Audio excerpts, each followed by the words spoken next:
बिस्मिल्लाहिर्रहमानिर्रहीम। My self Manur Fatima. उम्मीद है आप सब लोग खैरियत से होंगे। आज हम फार्माकोलॉजी में स्टार्ट करेंगे unit 7 drug use for the nervous system. अब इसमें ये वाले जो आज का आपका लेक्चर है इसमें लिखा हुआ है पार्ट 1। अकॉर्डिंग टू करिकुलम आपके नर्वस सिस्टम में टोटल 4 चैप्टर्स हैं। 2 चैप्टर्स जो है वो आज हम कवर करेंगे, जिसमें हमारे पास एनेस्थेटिक ड्रग और स्केलेटल मसल रिलैक्सेंट आएंगे। बाकी जो 2 चैप्टर हैं वो हम नेक्स्ट पार्ट में कवर करेंगे। तो सबसे पहले एनेस्थेटिक ड्रग्स। आपको आइडिया होगा एनेस्थेटिक ड्रग्स का, एनेस्थीसिया का, क्योंकि many of you might be doing clinical at OT side operation theatre. तो ओटी नर्सेज भी होती हैं, तो यहाँ पर हम वही पढ़ेंगे कि उनका क्या काम है, एनेस्थीसिया में वो करती क्या है, या एनेस्थेटिक ड्रग्स क्या होते हैं, उनका असर क्या होता है, वो काम कैसे करते हैं, और उन एनेस्थेटिक ड्रग्स में एक ओटी नर्स या एनेस्थेटिक नर्स का क्या क्या रोल है। और इसी तरह एनेस्थीसिया के साथ हम पढ़ेंगे skeletal muscle relaxant. Skeletal muscle relaxant means anaesthesia drug और स्केलेटल मसल रिलैक्सेंट में एक डिफरेंस है। वो क्या डिफरेंस है कि एनेस्थेटिक ड्रग्स जो हैं वो आपका लेवल ऑफ कॉन्शियसनेस चेंज करते हैं, जबकि स्केलेटल मसल रिलैक्सेंट्स क्या होते हैं, वो आपके मसल्स को रिलैक्स करते हैं। And at the time of surgery और during the surgery skeletal muscle relaxants are used as adjuvant therapy with the anesthesia। मतलब कि पेशेंट को पैरालिसिस या पेशेंट को लेवल ऑफ कॉन्शियसनेस को चेंज करने के बाद उनके मसल्स को साथ साथ रिलैक्स करने की भी ज़रूरत पड़ती है। तो इसलिए हम स्केलेटल मसल रिलैक्सेंट भी as an additional therapy use करते हैं। यहाँ पे एनाल्जेसिक लिखा है।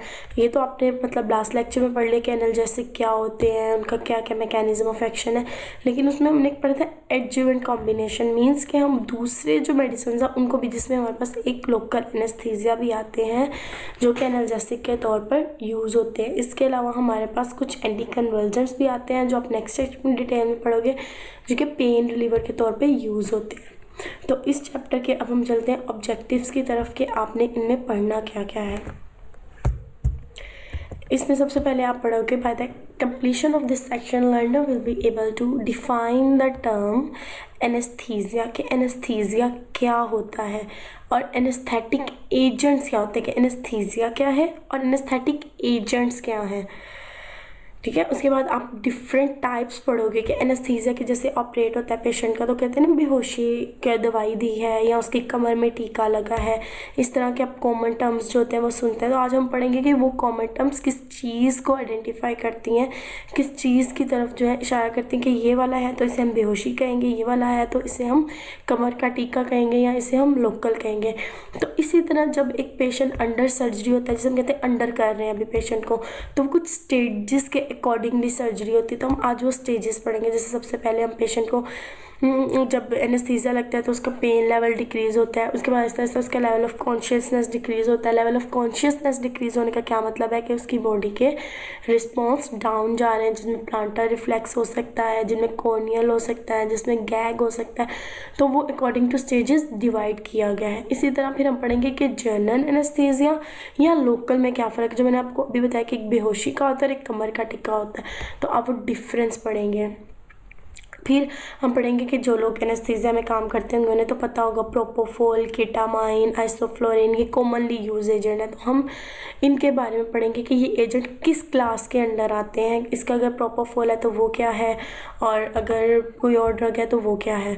इसी तरह फिर हम उनको कंपेयर करेंगे। और जब एनेस्थीसिया होने से पहले आप एक चीज़ आपने कॉमनली हॉस्पिटल में सुनोगी, इसकी प्री एनेस्थीसिया वैल्यूएशन, तो हम वो फैक्टर पढ़ेंगे कि जो प्री एनेस्थीसिया वैल्यूएशन होती है या हम ड्रग चूज़ करते हैं तो उसमें क्या क्या फैक्टर्स हमने देखने होते हैं। फिर आ जाती है आप लोगों का रोल, कि आपका क्या रोल है, आपने पेशेंट को क्या क्या बताना है और आपने अपने लेवल पे क्या क्या करना है। फिर जो मैंने अभी आपको बताया कि एडजंक्टिव ड्रग्स भी यूज़ होते हैं। मींस कि सिर्फ एनेस्थीसिया नहीं, उसके साथ हमने और भी ड्रग्स देने होते हैं, जैसे सेडेटिव देने होते हैं कि उसको इंट्यूबेट करते वक्त पेन ना हो, उसको हिप्नोटिक देने होते हैं कि ज़्यादा एंजाइटी में जाने से बीपी अप डाउन ना हो जाए। तो इस तरह आप जो मेडिसिन उसके साथ देते हो वो हम पढ़ेंगे कि उसका मकसद क्या है। इसी तरह फिर हम अपने न्यूरोमस्कुलर एजेंट जो हमने कहा था कि इसके साथ हम स्केलेटल मसल रिलैक्सेंट्स भी पढ़ेंगे, कि स्केलेटल मसल रिलैक्सेंट को हम न्यूरोमस्कुलर ब्लॉकिंग एजेंट्स भी कहते हैं कि वो उसका एक्शन क्या है, वो कब देते हैं या उनके साइड इफ़ेक्ट्स क्या हैं। कॉमन सिम्टम मतलब कॉमन किन किन चीज़ों में, मतलब सिर्फ एनेस्थीसिया में नहीं है, और भी यूजेस हो सकते हैं, तो वो कौन कौन से यूजेस हैं। फिर आप डिफरेंस पढ़ोगे कि मतलब स्केलेटल मसल्स है रिलैक्स कर रहे हैं, या तो लोकली रिलैक्स कर रहे होंगे या फिर आपके सेंट्रल नर्वस सिस्टम को कंट्रोल में लेकर रिलैक्स कर रहे होंगे, तो हम उसका डिफरेंस पढ़ेंगे। और उसके बाद नॉन फार्माकोलॉजिकल इंटरवेंशंस क्या कि किसको मसल स्पैज्म हो जाए या स्पैस्टिसिटी जगह कडल ट्विचिंग मरोड़ उठ रहे हैं, तो उसमें आप बगैर दवाई के क्या क्या इंटरवेंशंस दे सकते हो। और फिर एट द एंड के आप इन मसल स्पैज्म में क्या क्या नर्सिंग इंटरवेंशंस फॉलो कर सकते हो। तो ये आज आपके कुछ ऑब्जेक्टिव्स हैं जिनको हम अब स्टार्ट करते हैं। सबसे पहले बेसिक टर्मिनोलॉजी जिसमें एनेस्थीसिया है। एनेस्थीसिया क्या है, मीन्स रिवर्सिबल। आप पेशेंट की सर्जरी करते हो ना, बेहोशी की हालत में होता है, फिर उसको 1-2 घंटा रिकवरी रूम में रखते हो, फिर रिकवरी के बाद आप उसे वार्ड में शिफ्ट करते हो, तो उसका क्या मकसद होता है कि वो एक रिवर्सिबल स्टेज है। Anaesthesia means reversible loss of sensation and insensitivity to pain. जब एक पेशेंट का लेवल ऑफ कॉन्शियसनेस ही चेंज हो गया है तो उसको कोई भी सेंसेशंस नहीं आएंगे, उसको कोई भी पेन की सेंसेशन में नहीं आएंगे। और एनेस्थीसिया क्यों कह रहे हैं कि इसमें हम स्पेशली क्या कर रहे हैं, artificially induce by administration of gases और द इंजेक्शंस। जो आपने कॉमनली सुना है कि बेहोशी की दवाई देती या टीका लगाया, तो जब बेहोशी की दवाई की बात करते हैं तो हम गैशियस एनेस्थीसिया देते हैं, और जब टीके की कमर की बात करते हैं तो हम उसमें हमारे पास रीजनल एनेस्थीसिया या फिर लोकल एनेस्थीसिया आ जाता है, जो हम सर्जिकल ऑपरेट से पहले स्टार्ट करते हैं। तो आपका इन शॉर्ट एनेस्थीसिया क्या है कि ऐसी मेडिसिन जिससे पेशेंट का लेवल ऑफ कॉन्शियसनेस चेंज हो जाए, उसको पेन सेंसेशन ना हो। और इसी को करने के लिए जो मेडिसिन हम यूज़ करते हैं उन्हें हम एनेस्थेटिक एजेंट्स कहते हैं। और एनेस्थेटिक एजेंट सिर्फ सर्जरी में यूज़ नहीं हम करते, ये हम ड्यूरिंग थेराप्यूटिक टेस्ट में भी यूज़ करते हैं। जैसे आपने किसी पेशेंट का कंट्रास्ट एजेंट करवाना है तो कहते हैं ना कि आपने भूखा पेट लेके आना है, एंडोस्कोपी वगैरह करनी है, तो क्यों होता है कि उसको एनेस्थीसिया देने की ज़रूरत पड़ सकती है। और एनेस्थीसिया देंगे तो उसका लेवल ऑफ कॉन्शियसनेस चेंज होगा, सेंसेशंस कम होंगी, गैग रिफ्लेक्स कम होगा, तो पेशेंट एस्पिरेट कर सकता है। इसलिए पेशेंट को पहले भी एनपीओ रखते हैं और बाद में भी एनपीओ रखते हैं। और जो शख्स ये मेडिसिन देता है हम उसे एनेस्थेटिक्स कहते हैं, कि जो specialist doctor who are responsible for providing anesthesia to patient for operation and procedure called anesthetics। अब डिफरेंट टाइप्स क्या है, 4 मेन कैटेगरीज है, जिसमें जनरल है, बेहोशी दी, रीजनल है, कमर का टीका लगाया, सिडेशन है, मॉनिटर एनेस्थीसिया केयर, मतलब आपकी एडजमेंट थेरेपी आ जाती है कि आपने उसको एनेस्थीसिया के साथ साथ मॉनिटर भी करना है। आप जब सर्जरी चल रही होती है एनेस्थेटिक साथ होते हैं, क्यों, क्योंकि वो मॉनिटर एनेस्थीसिया केयर दे रहे होते हैं, साथ साथ सिडेटिव्स इंसुलेटिक पेन किलर्स दे रहे होते हैं, ताकि पेशेंट का जो है एनेस्थीसिया का इफेक्ट रहे और पेशेंट के पैरामीटर्स, कार्डिनल पैरामीटर्स मीन्स का बीपी, पल्स, रिस्पायरेशन में चेंजेस एज मच ना आए। और लोकल जो आपके छोटे मोटे एक्सीडेंट, आपको लेसिरेशंस, आपकी चोट, तो उसमें आप जो लोकल देते हो। Anaesthesia is a state of controlled mean कि इसको रिवर्सिबल किया जा सकता है, ये सिचुएशन वापस आएगी। Is a state of control in consciousness, medications are used to send you to sleep so you are unaware of surgery and don't move or feel pain while it is carried out।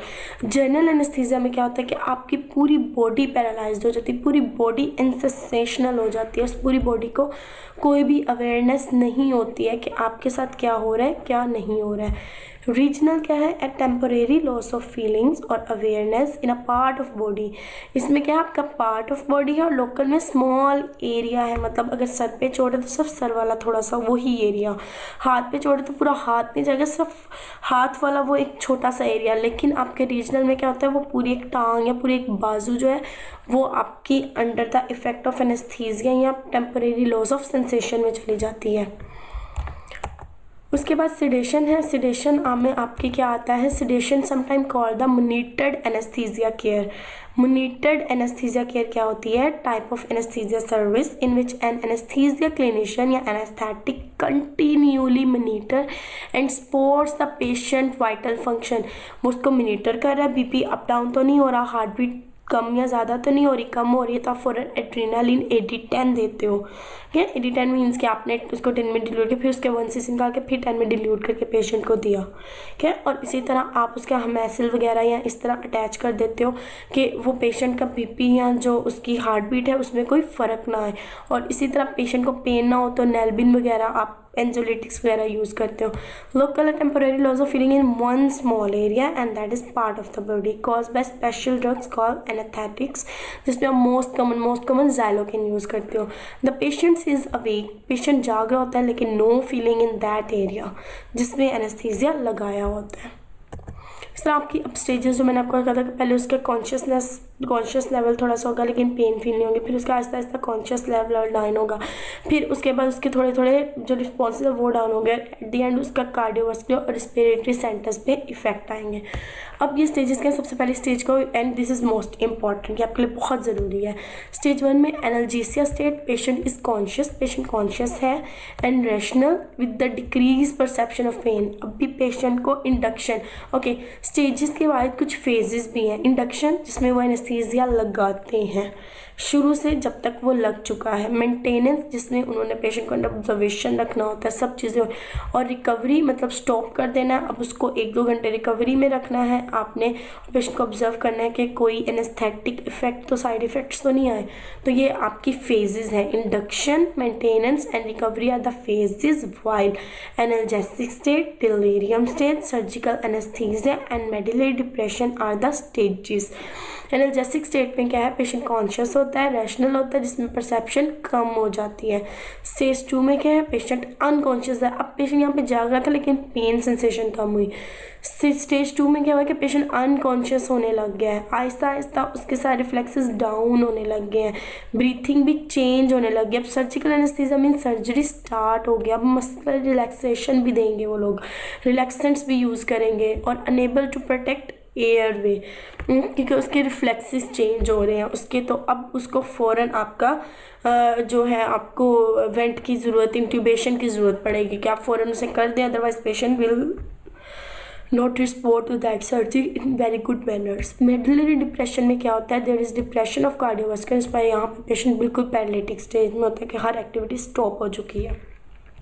थोड़ा detail में देखते हैं कि analgesia start from the beginning, anaesthesia दिया है, अभी Aahista Aahista consciousness जा रही है, पेशेंट इस स्टेट में कि जैसे किसी ख्वाब में हो। स्टेज ऑफ डिलीरियम क्या है, लेवल ऑफ कॉन्शियसनेस उसका और ज़्यादा इरेगुलर होने लग गया है, रिस्पायरेशन चेंज होने लग गया है, एक्साइटमेंट जो न्यूरोनल है वो नजर आने लगी है, टोन डिक्रीज हो गई है, जा उसके टाइटली क्लोज की मतलब बॉडी ने अब उसका साथ देना छोड़ दिया। स्टेज 3 हमारे पास मोस्ट क्रूशियल पीरियड होता है जिसको उन्होंने 4 स्टेजेस में प्लेन में दोबारा कर दिया, जिसमें प्लेन 1 के आई फिक्स्ड, प्लेन 2 के उसका कॉर्नियल और गैग्लियरेंजियल reflex down, pupil start dilating, जैसे हम पेशेंट को डेथ अनाउंस करते हैं ना, पीपल डायलेटेड एंड फिक्स है, नो कॉर्नियल रिफ्लेक्स, तो पेशेंट को डेथ, तो पेशेंट एक तरह का डेथ स्टेज में होता है, रिस्पायरेटरी और वाजोमोटर सेंटर रुक गए हैं, उसका कार्डियोवास्कुलर सिस्टम अब जो भी है वो मेडिसन्स पे है। और ये फिर आपने जनरल कैरेक्टरिस्टिक्स क्या देखनी होती है कि जनरल कैन कॉज, जो जनरल एनेस्थीसिया वो डायरेक्ट CNS पे इफेक्ट करता है, लेकिन लोकल क्या है, same sensation feeling a certain area without producing systematic, के मतलब वो डायरेक्टली CNS पे स्वेयर इफेक्ट नहीं रखता। तो लोकल में आपने क्या क्या देखना होता है, agent most frequently use for pain control dentistry, मतलब लोकल डेंटिस्ट्री, एक्सीडेंट, ट्रॉमा इनमें यूज़ करते हैं, इसमें वो नॉन इरिटेटिंग ना हो, मतलब लोकल है तो टिश्यू को इरिटेट ना करें इंजेक्शन साइड पे, उसकी टॉक्सिसिटी कम से कम हो, उसका रैपिड ऑनसेट हो, मतलब जैसे लगाएं फ़ौरन पेशेंट को पेन सेंसेशंस आना बंद हो जाए, उसके बाद प्रोफाउंड एनेस्थीसिया हो। प्रोफाउंड एनेस्थीसिया मीन्स के पेशेंट, प्रोफाउंड कहते हैं मतलब 0 लेवल पे चले जाना, कि उसमें ऐसी अवेयरनेस ना हो कि पेशेंट कहे कि हाँ I am still feeling a pain, sufficient duration at least आधे घंटे तक वो हो, 20 मिनट तक, कि आप अपना जो छोटी सी माइनर सर्जरी उसको कर सको, स्टीराइल हो एंड कम्प्लीटली रिवर्सिबल हो, ऐसा ना हो कि आप रिवर्सिबल इंजेक्शन दे दो कि वो वापस उस कंडीशन में आए ना। तो ये कुछ कैरेक्टरिस्टिक्स आपने देखनी है लोकल में। जर्नल में आप 2 तरह से देखते हो, एक पेशेंट के लिए और एक एनेस्थेटिक के के लिए। पेशेंट के लिए क्या है कि प्लीजेंट हो, जब आपने जो गैस है वो पेशेंट ने उसको सूंघना है तो वो इरिटेटिंग ना हो, वो बेहतर एकदम उसको उल्टियाँ स्टार्ट ना हो जाए। इंडक्शन भी ईजी हो, मतलब पेशेंट को असर भी जल्दी आए, रिकवरी और पेशेंट उस असर से भी निकल जाए after a decided time period. Surgeon के लिए क्या है कि एनाल्जेसिक हो, पेन किलर भी हो साथ हो, इमोबाइल भी करे पेशेंट को और उसके मसल को रिलैक्स भी करे, और इन्फ्लेमेबल ना हो कि मतलब लगाए तो वो टिश्यू के लिए इरिटेटिंग है, इस तरह कोई प्रॉब्लम करे। एनेस्थेटिक के लिए क्या है कि उसके कार्डिनल पैरामीटर्स को ज़्यादा डाउन ना करे, उसकी हार्ट लीवर के लिए इतना ज़्यादा टॉक्सिक इफेक्ट ना हो, उसका चीप हो, मतलब ज़्यादा एक्सपेंसिव ना हो, इजीली स्टोर हो, कि उसके कोई स्पेशल टेम्परेचर्स ना हो, हर जगह पे वो यूज़ किया जा सकता है। Should not react with the rubber tubing. Rubber tubing का क्या मतलब, जब ईटीटी इंट्यूबेट वगैरह करेंगे तो उस पर अपना इफेक्ट ना करे, रिएक्ट ना करे, पेशेंट को एलर्जी और कोई मसला बने। Rapid adjustment of depth of anaesthesia, कि जो पेशेंट इंडक्शन में जा रहा है, मेंटेनेंस में जा रहा है, तो उसकी एक डेप्थ, अच्छी डेप्थ हो। तो इन बेसिस पे आप एक ड्रग को चूज़ करते हो जिसमें ये सारी क्वालिटीज़ हों। अब कॉमनली यूज एनेस्थेटिक एजेंट्स क्या है, इंट्रावेनस, जिसमें आपका मोस्ट कॉमन प्रोपाफॉल जो वाइट से कलर का इंजेक्शन होता है, केटामाइन है। इनहेलेशन में नाइट्रस ऑक्साइड और आइसोफ्लुओरेन मोस्ट कॉमन है। न्यूरोमस्कुलर ब्लॉकिंग एजेंट्स में आपके सक्सेनाइलकोलिन और एट्राक्यूरियम मोस्ट कॉमनली यूज है। एनएमबी है, उसमें नियोस्टिगमिन। एनएमबी मतलब कि अगर इफेक्ट लॉन्ग टाइम तक हो गया, पेशेंट रिवर्स नहीं हो रहा, तो आप फ़ौरन ये वाले एंटेगोनिस्ट लगाओगे या फिर आप एंटीटोड्स लगाओगे, जिसमें नियोस्टिगमिन है, एट्रोपिन है एंड ग्लाइकोपाइरोलेट है। ऑपियोइड्स पेन किलर में आप मॉर्फिन और फेंटेनाइल, जो मैं आपको लास्ट टाइम बता चुकी हूँ। अगेन कॉमनली यूज़ किया, प्रोपोफॉल है, आपका कीटामाइन है एंड इंटरमीडिएट है। इंट्रावेनियसली यूज़ होते हैं and working as sedative hypnotic agents के तौर पे, मतलब आपको एनेस्थीसिया का इफेक्ट भी देंगे, बेहोशी का भी देंगे और एंजाइटी को भी कम करेंगे, जो आपने पीछे पढ़ा के उसके बीपी पे भी, उसके लिए पेन किलर के तौर पे भी काम करें और टॉक्सिसिटी भी कम हो। वाइल एडजवेंट थेरेपी में आप ऑपियोइड्स यूज़ कर सकते हो, आप लोकल यूज़ कर सकते हो, मिडाज़ोलम जो आपके हैं ब्लॉकिंग एजेंट्स जो है, मस्कुलर ब्लॉकिंग एजेंट्स यूज़ कर सकते हैं और often use to supplement effect of primary static, के आप जब प्राइमरी एनेस्थीसिया यूज़ करें उसके इफेक्ट को ये बढ़ाए। Factors when choosing anaesthetic agents. अब एनेस्थेटिक क्या क्या, पहले आपने पेशेंट के देखने जिसमें आपका ऑर्गन सिस्टम, रिस्पायरेटरी सिस्टम उसका ठीक है, अगर उसको कोई रिस्पायरेटरी प्रॉब्लम है तो ये ऑलरेडी आपने स्टेज 4 में पढ़ा है कि वो उसके रिस्पायरेटरी और कार्डियोवास्कुलर को स्टॉप कर देगा, तो इसलिए आपने फैक्टर देखने के पहले उसको कार्डियक कोई इशू ना हो, उसकी इजेक्शन फ्रैक्शन डिस्टर्ब ना हो, उसके जो लंग्स हैं वो कोलैप्स ना, अगर ऐसा फैक्टर होगा तो आप पेशेंट की प्री एनेस्थेटिक एवेल्यूएशन को क्रॉस कर दोगे, क्योंकि इन ड्रग्स की टॉक्सिसिटी हाई भी हो सकती है, साइड इफेक्ट्स भी हो सकते हैं, इसलिए अपने पेशेंट का लीवर और किडनी देखनी है, उनका प्रोथ्रोम्बिंग टाइमिंग और ये सारा कुछ बेसलाइंस चेक करनी है, तो उसको कोई किडनी का प्रॉब्लम तो नहीं है कि अगर आप एनेस्थीसिया दो तो वो इफेक्ट ही ना करे या उसका इफेक्ट ही ज़्यादा स्ट्रॉन्गली आने लग जाए। कि नर्वस सिस्टम में कि पेशेंट का पहले अगर कोई पार्किंसोनिज्म है, उसको डोपामिन रिलेटेड है, मतलब उसको एंजाइटी, तो पेशेंट पे इफेक्ट इतना स्ट्रॉन्ग नहीं आएगा। इस तरह प्रेगनेंसी में ऑर्गेनो जेंसिस हो रही होती है, फीटस बन रहा होता है, तो वो भी नुकसानदेह हो सकता है, इसलिए आप प्रेगनेंसी में सर्जरीज को अवॉइड करते हो, तो आपने कुछ ये फैक्टर्स देखने होते हैं। उसके अलावा आपने देखना होता है कंकॉमिनेंट यूज़ ऑफ ड्रग्स में आपने क्या देखना होता है कि मल्टीपल एजेंट्स यूज़ करने हैं, कि आपने एनेस्थीसिया, आपने साथ उसको ऑपियोइड्स दिए हैं, आपने मसल ब्लॉकर्स दिए हैं, उसका इफेक्ट कितना आ रहा है, कि पेशेंट पे एनेस्थीसिया कम यूज़ करना पड़े और आपको साथ पेन किलर्स और रिलैक्सेंट ज़्यादा यूज़ करें कि एनेस्थीसिया का इफेक्ट भी ना आए और आपकी सर्जरी भी कंप्लीट हो जाए, इसका ये मकसद। उनको इनकॉम्पिटेंट यूज़ ऑफ, फिर इसमें आपने देखना होता है कि पेशेंट एडिक्टेड तो नहीं है कोकेन, हीरोइन और साथ उसके अलावा वो अल्कोहल वगैरह ले रहा है, तो कभी भी पेशेंट को उस तरह इफेक्ट नहीं है एनेस्थीसिया के आएंगे जैसे एक आम बंदे में आता है। तो आपको ये कुछ फैक्टर, इसके अलावा ये हैं सर्जन फैक्टर्स हैं कि आपने देखना होता है डिले ना हो, वो पर्सनल प्रेफरेंस ना पेशेंट को कर रहा हो और उसमें रिलायबिलिटी हो, सिस्टम में कि इंस्टीट्यूशनल कल्चर क्या है, उनकी पॉलिसीज़ क्या है, उनके ऑपरेटिंग रूम्स कैसे हैं, कोस्ट कैसी है, कि जैसे आप एक प्राइवेट में और गवर्नमेंट में काम करते हो तो ये आप ये फैक्टर्स को अंडरस्टैंड कर सकते हो। एनेस्थेटिक में क्या है कि आपने उसकी एंटीकोएगुलेशन प्रोफाइल करवानी है, आपने पेशेंट को देखने के साथ कोई और बीमारियां तो नहीं है या फिर उनकी कोई मेडिकल टेक्निकल इश्यूज तो रही है, जैसे आप लोग बेड यूज़ करते हो, आप लोग और भी तो इस तरह की कोई प्रॉब्लम तो नहीं है। पेशेंट फैक्टर्स में आपने देखना हो तो उसको कोई स्पाइनल इंजरी, कोई साइड इफ़ेक्ट, कोई एलर्जी, कोई उसके अपने ट्रेड्स या इस तरह के कोई इशू, तो ये आपके कुछ बेसिक फैक्टर्स हैं। अब इनमें फ़र्क है कि आपका जनरल एनेस्थीसिया क्या काम करता है। General anaesthesia are the agents which bring about loss of all modality of sensation, particular pain and reversible होता है, जबकि लोकल जो होता है वो आपके एक टॉपिकल एरिया पे होता है और आप उसको टॉपिकली अप्लाई करते हो। ये सेंट्रल नर्वस सिस्टम पे काम करता है और ये पेरिफेरल नर्व्स को ब्लॉक करता है। ये होल बॉडी पे असर रखता है और लोकल आपके सिर्फ उसी साइड पे। कॉन्शियस लेवल लॉस्ट, और इसमें कॉन्शियस लेवल लॉस्ट नहीं होता लेकिन आपको पेन फील नहीं होती सिर्फ। प्रेफर ये मेजर सर्जरीज में दिया जाता है और ये माइनर में। वाइटल इसमें बहुत ज़्यादा ज़रूरी, आपने पढ़ा कि आपने जब स्टेजेस थी कि आपका cardiovascular, respiratory, corneal, gag, laryngeal सब एब्सेंट, तो ये आपको देखना पड़ता है। इसमें एज मच रिक्वायर्ड नहीं होता। जर्नल आप इन्हेलेशन में देते हो या आईवी में देते हो, लेकिन ये आप टॉपिकली अप्लाई भी कर सकते हो, जैसे ज़ाइलोकेन जेल है, और आप लाइडोकेन जैसे ज़ाइलोकेन इंजेक्शन भी यूज़ करते हो। इसमें रिस्क फैक्टर बहुत ज़्यादा हाई है लेकिन इसमें कंपैरेटिवली लो है। ये इसमें पेशेंट का use in non cooperative patient possible है, लेकिन ये पॉसिबल नहीं है कि पेशेंट को इंजेक्शन से डर लगता है, वो कॉम्प्रोमाइज़ नहीं करा, आपके साथ कॉपरेट नहीं करा, तो ये मुश्किल होता है। लेकिन ये आपके पेशेंट को ये पॉसिबिलिटी है, तो ये एक आपने ये इंपॉर्टेंट है, इसको याद रखना। मेजर कॉम्प्लिकेशंस क्या आ सकती हैं और माइनर। मेजर में पेशेंट को एमआई डेवलप हो सकता है कार्डियक अरेस्ट में, क्योंकि उसके रिस्पायरेटरी और कार्डियोवास्कुलर वैजोमोटर ने रिस्पॉन्स ब्लॉक किया हुआ था। अगर उसका इफेक्ट ज़्यादा देर रहता है पेशेंट एमआई और उसमें जा सकता है। और अगर पेशेंट का आप एनपीओ जल्दी ब्रेक करा दें 6 से 8 घंटे, तो पेशेंट एस्पायरेट कर सकता है, पेशेंट को एलर्जी हो सकती है, पेशेंट का ओवरडोज हो सकता है, पेशेंट को झटके लगने, क्योंकि न्यूरोमस्कुलर एजेंट ब्लॉक है ना, तो असर ज़्यादा रहेगा तो पेशेंट को कन्वर्जन स्टार्ट हो सकती हैं। ऑर्गन इंजरी, अगर उसका पहले ही उसको लीवर टॉक्सिसिटी चल रही है, उसके बाद उसको आपकी रीनल टॉक्सिसिटी चल रही है, तो उसको ऑलरेडी हो सकता है मैलिग्नेंट हाइपोथर्मिया। अगर आपके पेशेंट जो है रिकवरी फेज में रिकवर नहीं होता है तो उसकी ब्रेन स्टेम डैमेज हो सकती है, जिसकी वजह से पेशेंट को मैलिग्नेंट हाइपोथर्मिया डेवलप हो सकता है ड्रग इंड्यूस। कि मतलब मैलिग्नेंट मतलब जो मर्जी आप ट्राई कर लें उसका बुखार कम नहीं होता।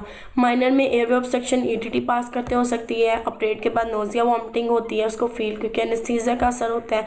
इंट्यूबेट करने की वजह से गला उसका स्वेल हो जाता है। हीमोडायनामिक इंस्टेबिलिटी ड्यूरिंग सर्जरी, बहुत सारा ब्लड लॉस होता है तो वो हो सकती हैं। नमूनिया डेवलप हो सकता है अगर एस्पायरेशन की वजह से पेशेंट के एनपीओ जल्दी। डिलीरियम में पेशेंट थोड़ी देर रहता है, उसको उसका जीसीएस ड्रॉप हो जाता है, उसको नहीं पता होता। मैं भी कहूँ एल्डरली में स्पेशली शिवरिंग होती है, ड्यू टू दिस हो सकती है। ऑर्गन डेवलप वही डिसफंक्शनिंग और कोग्निटिव थोड़ी देर के लिए, और अगर वो फ़र्क नहीं पड़ता तो वो कोग्निटिव थोड़ा सा लंबे एक्सेजरेट हो सकते हैं। पेशेंट सेफ्टी आपने क्या क्या रखने हैं, आपने ड्रग डोजेज को स्टैंडर्डाइज पोजीशन पे रखना है, उसकी कंसंट्रेशन, उसकी डिल्यूशन का ख्याल रखना है, और उसको at the according to institutional policy आपने उसको प्रिपेयर करना है। टेक्नोलॉजी में ड्रग आइडेंटिफाई करना है, अगर आपके पास फार्मेसी सिस्टम है उसके अकॉर्डिंगली आपने देखना है। एनेस्थीसिया मशीन को आपने चेक करना है और अपनी फार्मेसी से, कि अगर फार्मेसी दूर है तो वो eight the time of need आपके पास जो ड्रग है अवेलेबल हों। और अपने कल्चर के अगर जो ड्यूरिंग आपके वो आई हैं प्रॉब्लम तो आपने वो बतानी है, और आपने अपने ओटी का जो है वो कल्चर टाइमली लेना है और रिपोर्ट्स में जो एरर है उसको ठीक करना है। उसके अलावा क्या इक्विपमेंट्स, आपने हमेशा ऑपरेट से पहले ही अपने सारे इक्विपमेंट्स चेक रखने हैं। वहाँ पे जो भी आपको वेंटिलेटर यूज़ होता है, आपके बेड्स जो हैं, आपके पास जो मशीन है, सब कुछ आपने चेक करना है। उसके अलावा एयरवे असेसमेंट पेशेंट की करनी है, एस्पायरेशन का रिस्क देखना है, एलर्जी एंड नॉर्मल इन्वेस्टिगेशन, उसके साथ कोई कोमोर्बिडिटीज़, कोई दूसरी बीमारियाँ, दवाइयाँ, ये सब कुछ आपने देखना है। ज़रा पेशेंट को आपने कॉम्प्लिकेशंस देखनी है कि अंदर कोई अंडरलाइन ये डिजीज़ तो नहीं चल रही, उसको डायबिटीज़ तो नहीं है, उसको थायराइड इस तरह या एलर्जिक, ये सब आपने पेशेंट सेफ्टी देखनी होती है। अब आ जाता है आप लोगों का नर्सिंग रोल क्या है। नर्सिंग रोल क्या, आपने पेशेंट को कुछ खाने नहीं देना, उसको बताना है कि आपने एनपीओ रहना है ताकि मसल रिलैक्स हो, और जब आप पेशेंट को एस्पायरेट ना करें। आपने सप्लीमेंट्स नहीं लेने देते, क्योंकि अब जब सप्लीमेंट्स लेते हैं तो वो रिकवरी को जल्दी नहीं होने देते और मसला करते हैं। आपने पेशेंट को बताना है कि उन्हें कौन सी दवाइयाँ लेनी, कौन सी नहीं, और उसका अगर कोई एलर्जी है तो वो आपको ज़रूर बताएं। आपने पेशेंट को प्रॉपरली एनेस्थीसिया के लिए प्रिपेयर करना है, जैसे उसकी पोजीशन क्या होनी चाहिए, कौन कौन सा ड्रग देना है, एनपीओ कैसे रखना है, प्री ऑपरेटिव प्लान आपका प्रिपेयर होना चाहिए। आपने पेशेंट की, आपने अपने सिस्टम की जो है वो प्रॉपर एक असेसमेंट या इंस्पेक्शन कर लेनी, जिसमें आपने मशीनें चेक करनी है, अपने मॉनिटर्स चेक करने हैं, पेशेंट अपना देखना है, पेशेंट के फैक्टर्स जो मैंने आपको बताया, सर्जिकल फील्ड और उसके मतलब कि उसके सर्जन कौन है, क्या ऑपरेट है किस ओटी में, ये सब चीज़ें सराउंडिंग्स। आपने क्रॉस चेक करवानी है, आपने चेक कर लिया, फिर आपने अपने सीनियर्स को, अपने जो भी है उसको कहना आप क्रॉस चेक कर लें कि कोई चीज़ रहती तो नहीं है। आपने implement compulsory if something wrong happens urgently, अगर कुछ भी पेशेंट को कॉम्प्लिकेशन अर्जेंट होती है आपने फ़ौरन उस चीज़ के लिए तैयार रहना है। जैसे कार्डियक अरेस्ट है, मैलिग्नेंट है, पैथर्पिया है, इंट्यूबेशन में प्रॉब्लम है, तो आपने फ़ौरन अर्ली कॉल फॉर हेल्प करना है। टीम वर्क बढ़ाना है, जैसे आपके पास ओटी में नर्सिंग भी होती है, डॉक्टर्स भी होते हैं, एनेस्थेटिक्स भी होते हैं, सर्जन भी, तो आपने सबको टीम वर्क के तौर पे काम करना है और सबको उनके अर्ली केसेस के बारे में बताना है। फिर आपने हर जो एक एक मूवमेंट है उसको डॉक्यूमेंट करना है, और स्पेशली एडवर्स मूवमेंट का documentation is too important. And nurse should be aware of the institution, और आपने अपनी पॉलिसीज़ और प्रोसीजर्स के अकॉर्डिंग इन चीज़ों को देखना है। तो ये आपके थे एनेस्थीसिया में आपका क्या क्या रोल है।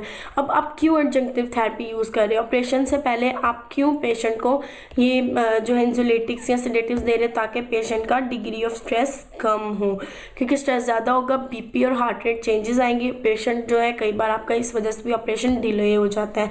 इसके अलावा आप एंजियोलिटिक्स वगैरह यूज़ करोगे तो वो क्या करेंगे, पेशेंट के जो सीरोटोनिन रिसेप्टर्स हैं, पेशेंट के जो प्रोस्टाग्लैंडिन रिसेप्टर हैं उस पर काम करेंगे तो सेक्रेशंस कम होंगी, पेशेंट की गैस्ट्रिक एक्टिविटी कम हो जाएगी, पेशेंट का जो नोजिया वॉमिटिंग है पोस्ट ऑपरेटिवली उसके चांसेस कम होंगे, और फिफ्टोडेक्सिक से उसका जनरल एनेस्थीसिया का इफेक्ट पड़ेगा। तो that's why you are using adjunctive therapy. Adjunctive therapy एक स्पेसिफिक कंपोनेंट ऑफ एनेस्थीसिया का ऑगमेंट करता है, परमिटिंग लोअर डोज भी आपको जो एनेस्थीसिया कम यूज़ करना पड़ता है ताकि कम साइड इफेक्ट्स आए। उसके बाद न्यूरोमस्कुलर एजेंट से क्या होता है कि आपका एनेस्थीसिया के अमाउंट कम, अगेन वही चीज़, और आपके मसल रिलैक्स ज़्यादा देर तक रहते हैं और आपकी सर्जरी के साइड इफेक्ट्स कम आते हैं। General anaesthesia always involves an hypnotics में हिप्नोटिक हमेशा होता है, क्यों, usually an analgesic and may also include muscle relaxant भी, क्यों, दिस कॉम्बिनेशन इज ट्रिएड कि एनेस्थीसिया सिर्फ हम कभी भी जनरल या लोकल नहीं देते, उसके साथ हिप्नोटिक्स भी ऐड करते हैं और साथ मसल रिलैक्सेंट भी, कि पेशेंट की एंजाइटी भी कम रहे मसल, तो इसको हम ट्रिएड ऑफ एनेस्थीसिया कहते हैं, जिसके बाद पेशेंट सर्जरी होती है। तो ये था आपका अभी तक का सारा एनेस्थीसिया के बारे में कि एनेस्थीसिया क्या है। अब हम आते हैं आपके न्यूरोमस्कुलर पे। न्यूरोमस्कुलर कैसे काम करते हैं उसको समझने से पहले आपको समझना पड़ेगा आपका न्यूरोमस्कुलर जंक्शन। न्यूरोमस्कुलर जंक्शन में क्या होता है कि स्केलेटल मसल्स काम कैसे करते हैं, आपका हाथ, पाँव, बाजू, जुबान, बोलना, चलना, ये सब कैसे होता है, अंडर द मोटर इम्पल्स के होता है। मोटर इम्पल्स कैसे काम करती है, जैसे मैंने आपको हमेशा लेक्चर में बताया कि अल्लाह ने हमारे अंदर हर जगह पे मैसेंजर रखे हुए हैं कि ये काम होने लगा है तो आपकी ये ड्यूटी है, ये काम होने लगा है तो आपकी ये ड्यूटी है। तो इसी तरह अगर किसी ने हाथ हिलाना है तो वहाँ पे अल्लाह ने कुछ रिसेप्टर्स रखे हैं जिसका नाम है एसिटाइल कोलिन रिसेप्टर्स। अब ये एसिटाइलकोलिन रिसेप्टर्स क्या करते हैं, इनके पास मैसेज आता है कि ये बंदा अपना हाथ उठाना चाहता है, ये बंदा बात करना चाहता है, ये बंदा चलना चाहता है, तो वो एसिटाइलकोलिन रिसेप्टर्स एक्टिवेट होते हैं, उनके साथ हमारे स्टिमुलस आके अटैच होता है और हमारी एक आप इस तरह कर लें जैसे एक ढक्कन है और एक बोतल है, ढक्कन है हमेशा बोतल के ऊपर आके बंद होना है। इसी तरह हमारे पास जो मैंने आपको लास्ट टाइम एक डायग्राम दिखाई थी लेक्चर में जिसमें था कि मैसेज ऊपर जा रहे हैं, ठीक है, ब्रेन का पेन का मतलब एक न्यूरॉन ऊपर जा रहा है और एक न्यूरॉन नीचे आ रहा है। इसी तरह होता है कि एसिटाइलकोलिन रिसेप्टर के पास मैसेज जाता है, वहाँ से स्टिमुलस वापस आके अटैच होता है। उस अटैचमेंट पॉइंट को हम क्या कहते हैं, एंड प्लेट पोटेंशियल, जहाँ पे डीपोलराइजेशन होती है। डीपोलराइजेशन और रीपोलराइजेशन क्या होती है कि सोडियम और पोटाशियम या फिर आपका एसिटाइलकोलिन और सोडियम आपस में एक्सचेंज हो रहे हैं, अंदर बाहर मूव हो रहे हैं सेल के। तो मैसेज जब जाता है तो सेल के अंदर वो जाने लग जाते हैं, बाइंड हो जाते हैं रिसेप्टर से, मेनली मूव करते हैं सोडियम अंदर, और क्योंकि सोडियम बाहर पड़ा होता है मेनली मूव करता है अंदर। जब मसल कॉन्ट्रैक्शन फिर शुरू हो जाती है, जब वो कहते हैं कि मैंने हाथ वापस रिलैक्स करना है तो सोडियम एक्सफ्लक्स होना ही लग जाता है बाहर और दोबारा मसल रिलैक्स हो जाता है। मोटर नर्व इम्पल्स जनरेट हुई, ब्रेन के पास मैसेज गया, उसने एसिटाइलकोलिन न्यूरोट्रांसमीटर को रिलीज़ किया, उसने जाके आपकी जो न्यूरोमस्कुलर जंक्शन मतलब जो आपकी न्यूरोमस्कुलर प्लेट थी वहाँ पे जाके अटैच हुआ। फिर डिपोलराइजेशन मीन्स के सोडियम इन्फ्लक्स होने लग गया, अंदर जाने लग गया। जब वो सोडियम सेल के अंदर गया तो उस मसल के अंदर गया तो मसल ने अपना हाथ उठा लिया, कंट्रैक्शन हो गई। फिर ब्रेन के पास मैसेज आया कि अब मोटर के अब मैंने हाथ नीचे करना है, तो दोबारा क्या हुआ कि वही मसल कॉन्ट्रैक्शन जो थी वो इनएक्टिवेट हो गई, बंद हो गई। एसिटाइल कोलिन रिसेप्टर्स पे ब्लॉकिंग स्टार्ट हो गई, रिपोर्टेड सोडियम वापस आने लग गया और muscle is ready for a fresh nerve impulse के वापस रिलैक्स हो गया। अब हमारे पास मस्कुलर एजेंट क्या करते हैं, इन एसिटाइल कोलिन और सोडियम इन्फ्लक्स पे काम करते हैं कि इनका इन्फ्लक्स, इनका रिलीज बंद कर देते हैं ताकि ये रिलीज ही ना हो और पेशेंट के मसल्स रिलैक्स रहें और वो मूव ना कर सकें। इसी में हम डीपोलराइजेशन और रिपोलराइजेशन करते हैं। तो neuromuscular breaker commonly use for skeletal muscle relaxation. कैसे कि वो न्यूरोमस्कुलर ट्रांसमिशन नहीं होते, वो इस एसिटाइल कोलिन को रिलीज नहीं होने देते। अब इसमें ट्रांसमिशन एट न्यूरोमस्कुलर जंक्शन मतलब प्लेट पे। न्यूरोमस्कुलर ब्रेकिंग एजेंट में दो ड्रग्स हैं, depolarising and non depolarizing. Depolarising क्या करते हैं, एसिटाइल रिसेप्टर एगोनिस्ट के तौर पे काम करते हैं कि एसिटाइल कोलिन के रिसेप्टर पे जाके बाइंड हो जाते हैं और उसे कहते हैं कि हम आपके दोस्त हैं। जब वहाँ पे जाके वो बाइंड होंगे तो वो समझेगा एसिटाइल कोलिन है और एक्शन बंद हो जाता है। लेकिन नॉन डीपोलराइजिंग क्या करते हैं, वो इंटेगोनिस्ट पे काम करते हैं। वो भी जाके पहले डीपोलराइजिंग क्या थे कि वो उसकी एक्टिविटी को इतना बढ़ा देते हैं कि एक्शन फील ही नहीं होता। लेकिन नॉन डिपोलराइजिंग क्या है, वो उसके एक्शन को डायरेक्ट ब्लॉक करते हैं कि एसिटाइल कोलिन रिलीज ही नहीं होगा, ये बहुत ज़्यादा रिलीज होने देते हैं और ये रिलीज ही नहीं होने देता, जिसमें आपका एट्राक्यूरियम आता है। अब इसकी इंडिकेशन क्या, जब आपने ईटीटी पास करनी हो, पेशेंट आपने किया भी होगा, जब आप ईटीटी पास करते हो या पेशेंट को इंट्यूबेट करते हो तो आप डोर्मिकम मिडाज़ोलम वगैरह यूज़ करते हो। क्यों? क्योंकि वो पेशेंट एकदम रिलैक्स कर देता है, वो इंटेगोनिस्ट के तौर पे काम करता है। जब इंटेगोनिस्ट के तौर पे काम करता है तो पेशेंट के मस्कुलर जो एक्टिविटी है वो ब्लॉक हो जाती है। To improve the surgical condition by inhibiting the spontaneous ventilation और डिलेंजियल रिफ्लेक्स ब्लॉक हो जाता है तो पेशेंट की सर्जिकल कंडीशन इम्प्रूव होती है। और आप फिर अदर क्या है, एडजक्टिव एनेस्थीसिया के साथ आप यूज़ करते हो पैरालिटिक इफेक्ट बढ़ाने के लिए, रिस्पायरेटरी डिस्ट्रेस सिंड्रोम में, क्योंकि उसमें पेशेंट लेबर ब्रीथ बहुत हाइपर वेंटिलेट कर रहा होता है तो आपने उसको रिलैक्स करना होता है। हाइपोथर्मिया में यूज़ कर सकते हो और इंट्राक्रेनियल प्रेशर को, क्योंकि में से ब्रेन पे स्ट्रेस कम होगा तो ऑटोमेटिकली इंट्राक्रेनियल प्रेशर कम होगा। ये था आपका ये डिपोलराइजिंग ड्रग है। ये क्या करते हैं मैकेनिज्म, ये निकोटीनिक रिसेप्टर पे जाके अटैच हुए, मोटर एंड प्लेट को डिपोलराइज करना शुरू किया मसल ट्विचिंग में, मतलब बहुत ज़्यादा, जैसे मैंने आपको बताया था कि उसको ओवर इनफ्लक्स शुरू कर देते हैं। ओवर इनफ्लक्स परसिस्टेंट रहता है तो पेशेंट क्या होता है, ओवर एक्टिविटी की वजह से वो चीज़ ब्लॉक हो जाती है, कोई इफेक्ट नहीं आता। जबकि आपके नॉन डिपोलराइजिंग क्या करते हैं, इंट्रिंसिक एक्टिविटी नहीं करते, वो डायरेक्ट उसे ब्लॉक कर देते हैं, कोई सोडियम नहीं निकलता, चैनल क्लोज हो जाते हैं और आपकी जो मस्कुलर साइड उस पर कोई इफेक्ट नहीं आता। अगेन डिपोलराइजिंग में क्या होता है कि वो कंबाइन करते हैं, एक्टिवेट करते हैं, रिस्पॉन्स को हाइपर रिफ्लेक्टिव कर देते हैं। हाइपर रिफ्लेक्सेशन की वजह से इतना ज़्यादा इन्फ्लक्स हो जाता है कि मसल को समझ ही नहीं आती मैंने क्या करना है, तो वो एक्शन ही ब्लॉक कर देता है। जबकि आपके पास ब्लॉक कैसे करता है कि नेचुरली अल्लाह ने मैसेज रखा है कि बहुत ज़्यादा डोज निकल रहा है तो नेचुरली एंटीकोलिनेस्टेरेज जो है वहाँ से रिलीज़ होने लग जाता है। एंटीकोलिनेस्टेरेज मतलब वो नेचुरली अपना निकोटीनिक रिसेप्टर को या आपके एसिटाइल कोलिन रिसेप्टर को ब्लॉक कर देता है नेचुरली, लेकिन यहाँ पे आर्टिफिशली करता है तो आपकी मसल पोटेंशियल कम हो जाती है और आपकी ब्लॉकिंग कंसंट्रेशन जैसे मोटर रिस्पॉन्स भी एंड हो जाता है। एडवर्स इफेक्ट हैं, मस्कुलर पेन हो सकती है, ग्रेटर ओवर एक्टिव, अगर मतलब पेशेंट बेहोशी उस पर असर नहीं हुआ जैसे ड्रग एडिक्टेड है तो उनको पेन स्टार्ट हो जाएगी, या फिर ओवर अगर आपका ड्रग डोज ज़्यादा हो जाता है मसल पैरालिसिस फालिज की तरफ चले जाते हैं। हिस्टामिन रिजल्टिंग इन हाइपोटेंशन हो सकती है क्योंकि कार्डियक मसल भी स्लो डाउन हो गए हैं। हाइपरकैलेमिया हो सकता है इन पेशेंट विद बर्न के साथ, नर्व डैमेज के साथ, क्योंकि neuromuscular disease extra junctional when the muscle stimulated by medication like succinylcholine potassium is release by muscle. जब सक्सिनाइल कोलिन आपको पता है कि आपके मसल में पोटेशियम भी होता है सोडियम के साथ, तो वो फिर उसको भी जब निकालना इन्फ्लक्स ज़्यादा हो जाएगा डिपोलराइजेशन में तो पेशेंट क्या होगा, कार्डियक अरेस्ट की तरफ जाएगा, हाइपरकैलेमिया होगा कि सेल के बाहर ज़्यादा है, इंट्राओकुलर प्रेशर बढ़ जाएगा, आई में भी स्ट्रेस बढ़ेगा। तो ये आपकी क्लासिफिकेशन है कि आपके डिपोलराइजिंग में क्या है, जैसे सक्सिनाइल कोलिन है और इसका रिवर्सल अगर ड्रग ज़्यादा लग गया तो आप उसको कैलाबेडियोन से रिवर्स कर सकते हो। इसी तरह आपके नॉन में बेंजाइल है, आपके अमाइनो है एंड आपके क्लोरो हैं, जिनमें आपका एट्रा, आपका वैक्यू, आपका क्यूरिनियम आ जाता है। उसका रिवर्स कैसे कर सकते हैं? नियोस्टिकमिन से और कैलाबेडियन से और साथ आपके एंड्रोफोनियम से। ये आपके इंटैगोनिस्ट, अगर आपको आता है कि एंटीटोड क्या है, तो इन सब ड्रग्स के इंडिविजुअली एंटीटोड्स ये हैं। अब यूज़ क्या है कि हम इसको, अगर इतने नुकसान है तो यूज़ क्यों करते हैं? हम इसको इंट्यूबेशन फैसिलिटेट के लिए, सर्जरी में पेशेंट वेंट पे जब हमने डाला होता है तो आपने वेंट के कुछ मोड्स पढ़े होंगे। एक होता है एक असिस्टेड कंट्रोल मोड होता है जिसमें पेशेंट टोटली डिपेंड होता है वेंट पे, और सिंक्रोनाइज्ड SIM भी मोड होता है जिसमें पेशेंट समहाउ डिपेंड होता है वेंट पे। तो जो हमने थोड़ा वेंट पर थोड़ा खुद करना तो उसमें हमने थोड़ा से मसल रिलैक्स रखने होते हैं, तो तब भी वेंटिलेटरी एक्टिविटी को बढ़ाने के लिए, अभी मैंने जैसे बताया ICP को कम करने के लिए, O2 कंजप्शन ज़्यादा है मतलब पेशेंट हाइपरवेंटिलेट लेबर ब्रीथ कर रहा था, उस एक्टिविटी को कम करने के लिए, स्टेटस एपिलेप्टिकस बहुत ज़्यादा उसको सीरियस हो रहे हैं उसको कंट्रोल करने के लिए, और आपके कुछ प्रोसीजर्स में और पेशेंट को इमोबाइल रखने के लिए, कोई ऐसी बीमारी जिसमें पेशेंट को मोबिलाइज नहीं होने देना। तो वही आपके और डिटेल में कि आप इंटेंसिव केयर में यूज़ करते हो, इमोबाइल के लिए यूज़ करते हो, अपने प्रोसीजर को फैसिलिटेट करने के लिए यूज़ करते हैं।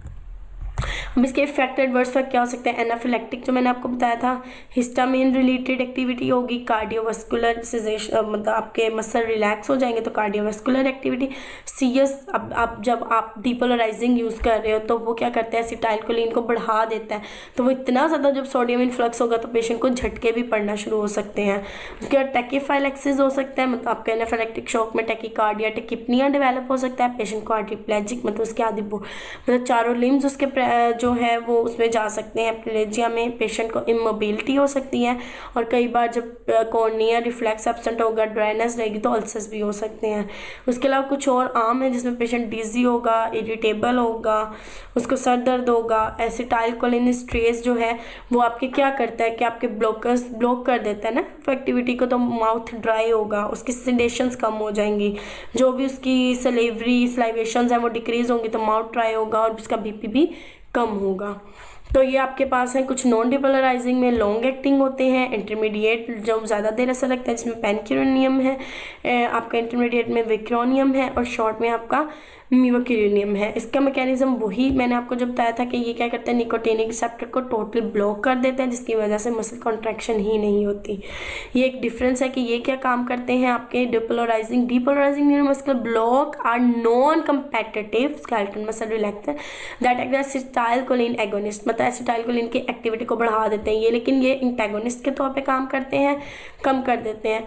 ये आपके एगोनिस्ट है रिसेप्टर पे और ये कंपेटिटिव इंटेगोनिस्ट है, मतलब कि ये उसकी एक्टिविटी को बहुत ज़्यादा बढ़ा के नेचुरली एसिटाइलकोलिनेस्ट्रेस रिलीज कराएंगे और एक्टिविटी ब्लॉक होगी, और इसमें क्या होगा कि वो डायरेक्टली खुद ही जाकर उसको ब्लॉक कर देंगे रिसेप्टर को।